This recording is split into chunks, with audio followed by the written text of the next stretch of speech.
मुस्लिम मतांसाठी काँग्रेसनं वोट जिहाद सुरू केल्याचा मोदींचा आरोप, तर पराभवाच्या भीतीनं मोदी वोट जिहादचा आरोप करत असल्याचा विरोधकांचा पलटवार।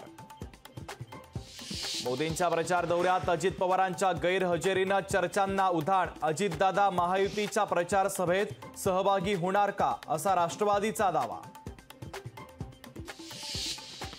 केंद्रात तिसऱ्यांदा सत्तेत येण्यासाठी भाजपच्या पुढे उत्तरेकडील 79 जागा राखण्याचं आव्हान। 2019 मध्ये 50% कमी मतांनी जिंकलेल्या जागा हातून गेल्यास बहुमत कठीण।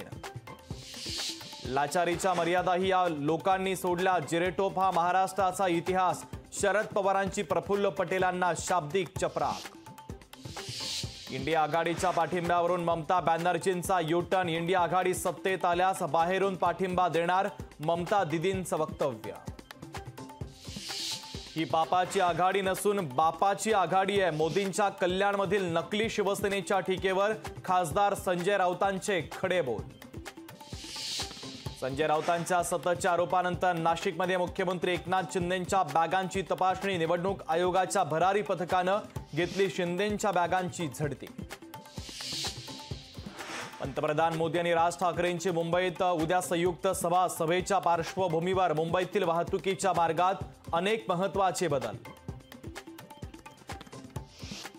होर्डिंग परवानगी प्रकरणी तत्कालीन रेल्वे आयुक्तांनी चौकशी होण्याची शक्यता। कैसर खालीद चौकशीच्या फेऱ्यात। मराठा आंदोलक मनोज जरांगे पाटलांची 8 जूनची सभा रद्द। बीडच्या नारायणगडावर होणारी सभा रद्द। जिल्ह्यातील दुष्काळी स्थितीच्या पार्श्वभूमीवर महत्त्वाचा निर्णय।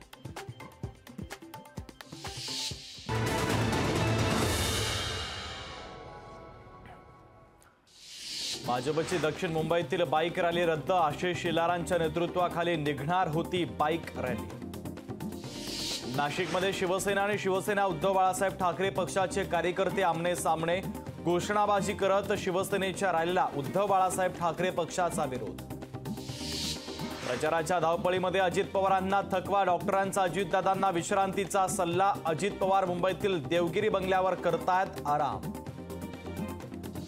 मोदींनी भूमिपूजन केलेला मुंबईतील एक तरी रस्ता पूर्ण झालाय का, आदित्य ठाकरेंचा मुंबईकरांना सवाल। 56 टीएमसी पाणी गुजरातला नेणार। महाराष्ट्राचं पाणी गुजरातला पळवण्याचा घाट। जयंत पाटलांचा नाशिकच्या सभेत दावा। घाटकोपर दुर्घटनेतील आरोपी भावेश भिंडेचा दुसऱ्यांदा पोलिसांना गुंगारा। मुलुंडच्या पाठोपाठ लोणावळ्यातून देखील भावेश पळाला। फतवे निघतात तेव्हा 90% मतदान होतं। तुम्ही गाफील राहिलात तर त्याची मोठी किंमत तुम्हाला मोजावी लागेल। गिरीश महाजनांचं महायुतीच्या मतदारांना आवाहन। मुंबईमध्ये 66 लाखांची रोकड जप्त। खार बांद्रे परिसरामध्ये निवडणूक भरारी पथकाची मोठी कारवाई। मुंबईत उद्या पंतप्रधान नरेंद्र मोदी आणि मनसे अध्यक्ष राज ठाकरेंची संयुक्त सभा, तर सभेच्या पार्श्वभूमीवर मुंबईतील वाहतुकीच्या मार्गात अनेक महत्त्वाचे बदल।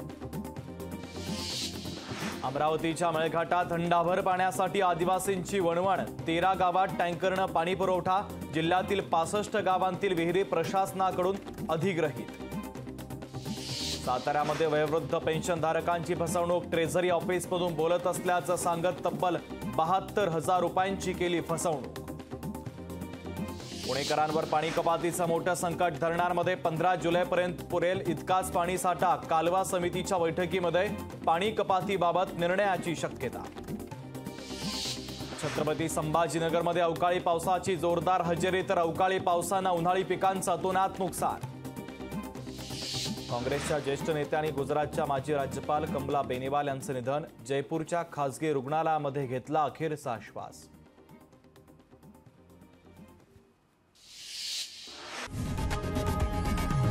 लोकशाही मराठी ऐका, पहा, जागरूक रहा।